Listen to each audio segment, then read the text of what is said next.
Hey, everybody, welcome to my second podcast. In this podcast, we're going to be talking about Disney Springs opening up on May 20th. And because so many people keep telling me that it's better to have a podcast with more than one person, multiple people have told me this, I got my wife to help me. This is my wife, Angel. Hi. Welcome to the show. She's very shy, but I'm sure once we get her going, she's going to keep on going. Anyways, we're both big Disney fans, as everybody kind of knows that already. And like I said, we're going to be talking about the Disney parks opening soon, or specifically with Disney Springs opening pretty soon, May 20th. What are your thoughts on that in general? Well, for starters, it's important to point out that it's not actually the Disney stores that are opening, but it's the third-party restaurants and stores that are opening, which is... Just bring that microphone a little closer to you. Thank you. Which kind of feels like an even more softer opening for Disney so that they can learn from what works, what doesn't, not be held 100% liable. Right, exactly. And I did actually do some quick checks on that because obviously I think the state right now, they allow things to be open. And because there's so many Disney or non-Disney, owned companies in Disney Springs, then, I guess if I was a business owner and I had my place there, I would want to open up as soon as I could. And if Disney is the one saying no, that probably doesn't look good, or maybe it's just more difficult for them to have that conversation. So ultimately, actually, one of the things I did right before is I checked the malls. Is the mall open? Because that's, basically Springs is just an outside mall. So to my surprise, it actually is open. They're open from like 11 to 7.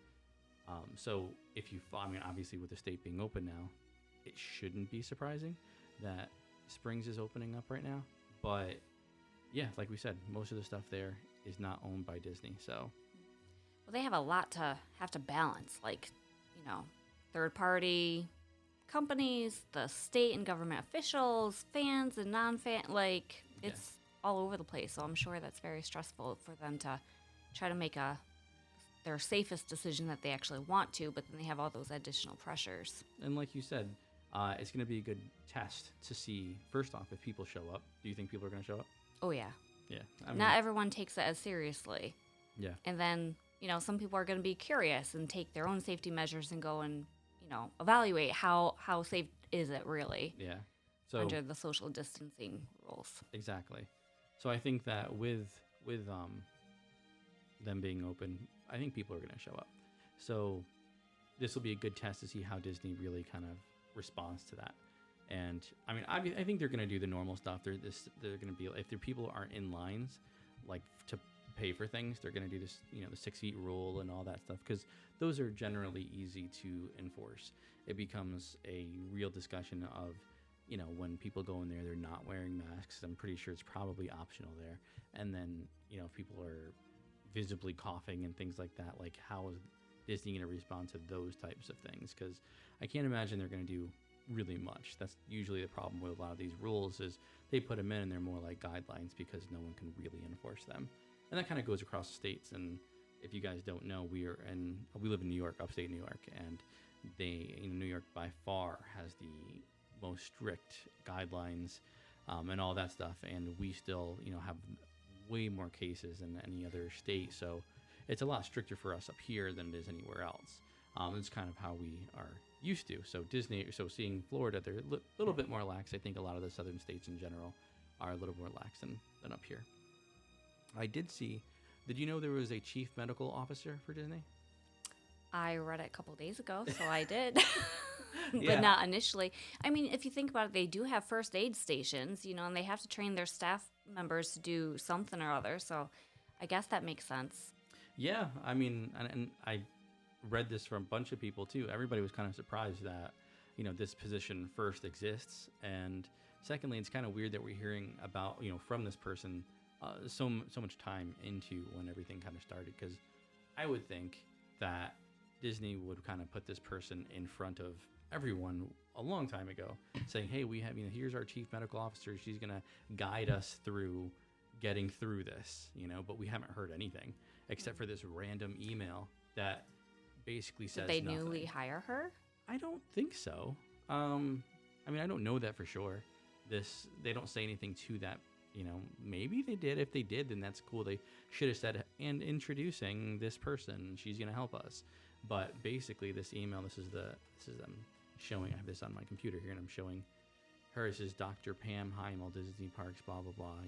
Chief medical officer, and this is they're basically going through. They're going to be doing the phase starts, phase reopening, the distance measures, cleanliness and sanitation, and it's just kind of the bullet points of what the things they're going to try and do to get ready to to open. And a lot of it's just kind of self-explanatory and common sense, to be honest. I mean, the biggest kind of interesting thing is when people are getting into the parks, if they're how they're gonna do screenings. I think that's the biggest kind of hurdle.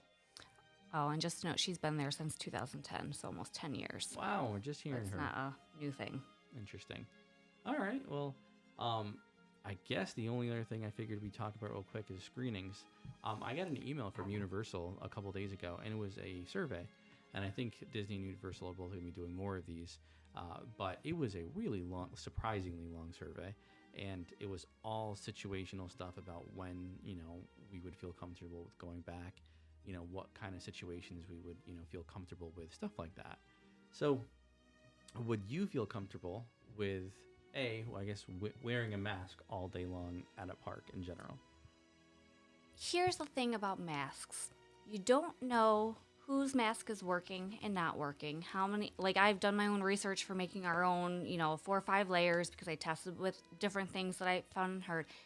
So I feel a little bit more confident, but then what they're saying is a lot of people aren't wearing them properly, and then that creates that false sense of security. So that is a little worrisome because, I go shopping 16 days, and I go in the store and I'm seeing people of all sorts not wearing them properly, taking them off, putting them on, and just, so that is somewhat worrisome. However, also on some of the Facebook boards, it's going to be hot. And people don't want to wear masks to begin with, let alone I can't take really hot heat. So I'm always sweating and washing my face and doing whatever. Yes, I want a mask, but I also understand that it's going to be uncomfortable. And where do you find that fine line? Because when I've gone to the store and I wear a 4 or 5 layer mask, after half an hour of walking in the grocery store, huffing and puffing, I'm hot and I can barely breathe. Yeah. When I put on a lighter one, yeah, that's better, but I don't feel it's as safe as my thicker ones. So it's it's going to be a hard tell while you're at the parks, what the temperature is, how many people are you closely in. I mean, they shove us in like sardine cans on a lot of the rides in the shows, so that's also going to play a part. And are you really 6 feet apart that I could take my mask off for a couple minutes? But how many people are going to call other people out when they take their masks off and they're in close proximity? That's one of the biggest problems I always find with any, I think rules in general is that if they're not being enforced, then if you see other people not following the rules, then there's just going to be more people that are, they're not wearing their mask and not getting in trouble. And this mask is really annoying me, so I'm just going to take it off. And if Disney or anyone is not going to be prepared to actually do anything about it, then it doesn't matter. But yeah, personally, and actually, Universal did bring that up on their survey, is the rides in general. Do you feel comfortable being on a ride with someone, like a stranger, that you don't know, for those, for that ride experience? And I put somewhat for my answer, but I mean, because you just don't know. I don't know if I would. In general, it's kind of a weird thing to sit next to someone you don't know anyways. But if they're hacking up a lung next to you, then obviously no. Or they could be asymptomatic and you don't even know. They could have gone to a store on the way to Disney and contracted it, and now they're healthy and passing everything that you just don't know if you're even carrying it or someone else is carrying it. It's not really a matter of do you trust that person. It's not even about that. Yeah. It's about a billion other things. Well, that also brings you up to when you said screening for it and things like that. They're going to try and screen people when they go into the parks, whatever park that is. And there's several different ways to screen. Some of them, I guess, the only screening that I'm not really that familiar with, maybe you are, is the GPS thing tracking. It's a weird thing where they kind of determine where you, basically judging on where you live, the factors you have of possibly incoming contact with it. I think it's called GPS tracing. and I've heard of it, and I did a little tiny bit of digging into what it is, and I didn't like it at all. Because the minute we say we're from New York, it doesn't matter what part of New York you live in. They're just going to say, "Oh, you live in New York. Sorry, you have a higher chance of having it. So I guess you're not coming in." Like I would. So I don't know if you're talking about the same thing where some apps were coming out, like where they will alert you if you've been near someone who has it.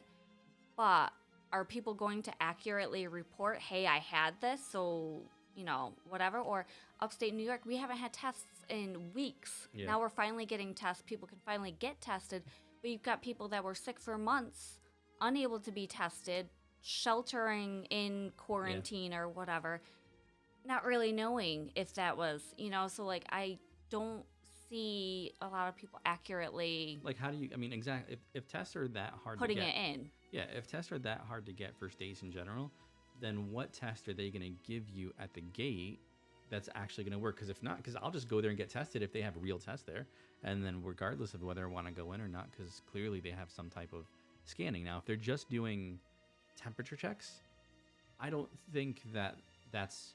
I mean, maybe it's accurate. I put somewhat accurate on the survey because I said I would be comfortable with that, or how effective I think it is. I mean, it's definitely an immediate type of, okay, this person has a fever. We can see that right now. So I don't think it's ineffective. However, I don't think that that's really saying anything besides right now. And like you said, if you're feeling ill, you could easily take some Tylenol or something and mask. People do that to their kids all the time in Disney and in other situations, like to Yeah. get them to pass off going to school the next day, even though it hasn't been a full 24 hours or whatnot. However, when last time we were in Disney and I did wake up at 6 o'clock in the morning with a fever, I had a horrible fever, horrible This was in migraine. In February 13th is when I woke up with the fever. All day I took NyQuil and DayQuil, the severe, and my headache and fever did not go away until 11 o'clock that night. Right. I couldn't nap or anything. So, like, I don't know, like, is coronavirus, are their fevers just not going away by medicine? So maybe that's why they feel comfortable in suggesting a temperature check. Yeah. Maybe. Actually, I hadn't even thought about that until just now talking about that. And other people on boards are like, but if you're going in 100-degree weather or 90-degree weather, sitting outside in the sun, in the line, waiting to get a temperature check, is that going to affect your outside? Because there's been talk of ones that just roll over the forehead quick, not like putting it in your they're ear not to gonna, get like, an give inner you body an check. old school like thing that goes underneath your tongue. They're gonna probably just check your, the front of your head and keep going. Yeah, so also depends. What kind of temperature check are they going to do, and how accurate is that going to be? They also said they'd be doing possibly doing swabs and things like that if people would feel comfortable with that, and because obviously I think those are much more accurate, more invasive I think, but it just becomes a matter of comfort. And I think if they don't make it like necessary or required, people aren't going to do it, because I wouldn't get in line to do that just for the heck of it. What's also coming up is people who have gone through, test positive for coronavirus, tested negative twice, they've finished out their quarantine, and then they're going up again and somehow getting sick and getting tested positive again. Yeah. So it's like how stressful and whatnot that would be for someone who's recovered, assuming they've got the antibodies. Maybe they've even gotten that test to prove they think they're in the clear. They go to Disney, and now you're getting another swab saying, guess what? Yeah. You're about to be severely sick again in a couple days. Right. That would Yeah. cause an uproar, so The- because the cases I've read about that locally here in New York, they're fine, and then a few days later after they test positive again, they start getting sick, but with different symptoms. Right. So The one test, or I don't even know if you can call this a test, I think is interesting is they said a self-declaration where you basically tell them that I'm not sick, I don't look sick, I'm not sick, and you sign a piece of paper saying you're not sick. And then you got let in, which I can't believe people I would never in a million years trust that. Because people are just gonna, that just seems ridiculous. But it's on there as as something they want to People try and don't provide. even believe that this is a real thing, or Yeah. how severely sick people actually get.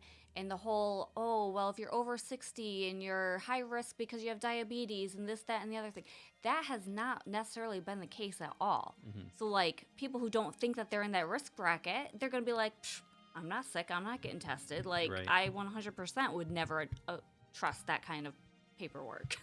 Yep. All right. Well, I mean, with all that said, I guess the last question is when would you personally feel comfortable going back? Assuming, let's say it opened, let's just theoretically say it opened up July 1st. When would you feel comfortable? I think I'd have to see a few months worth of stuff. I mean, granted, I got sick. It was right around that time. I could have picked something up while I was there. I mean, it's an international visits. So it's also going to depend, are they only sticking with Florida? How far out do they let other people, including us New Yorkers, back in?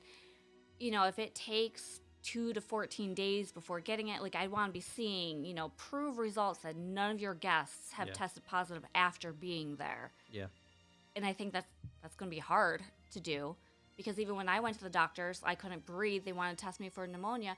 They didn't take, oh, well, I was at Disney with international travelers.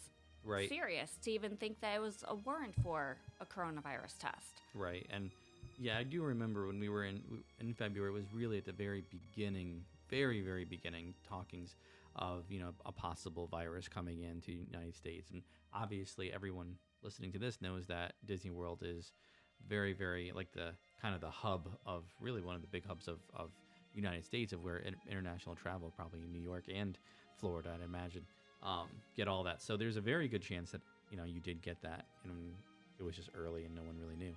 But you got over it, and we are happy. I think it was, if that was actually what you got. But you were definitely sick for a few days, no doubt about that. We're like 6 weeks. Yeah, exactly. So personally for me, I wouldn't go back to Disney until, number one, I don't have to wear a face mask, because I'm not wearing one. There's no way. Like, I have a hard time wearing one here to go to the store, and it's just it's not like it's uncomfortable and annoying. It's not like I don't like, you know, I can wear it, I just don't want to. So being, especially in the summertime, I'm not going to go down there and wear one all day. It's just not going to happen. So until I know I can, you know, definitely not have to wear it or feel comfortable not wearing it all day, and like you said, I think at least a couple of months to get results back. But I think no matter what, that's also a tricky one, because if people do get sick, they're not going to blame Disney. They're going to blame the government, saying you guys shouldn't have let everybody come back together. So I guess you just have to wait and see if Florida decides to go back and put in those self-quarantining laws again, which would take a couple of months to figure out. So until that happens, probably not the earliest until late fall, and who knows by then. Anyways, that's it for this episode. Thank you for tuning in. Thank you, Angel, my lovely wife, for being here doing this podcast with me and making it sound a little more better. And maybe next time you can join in again. Okay. All right. Thank you very much. Signing off. See you guys later.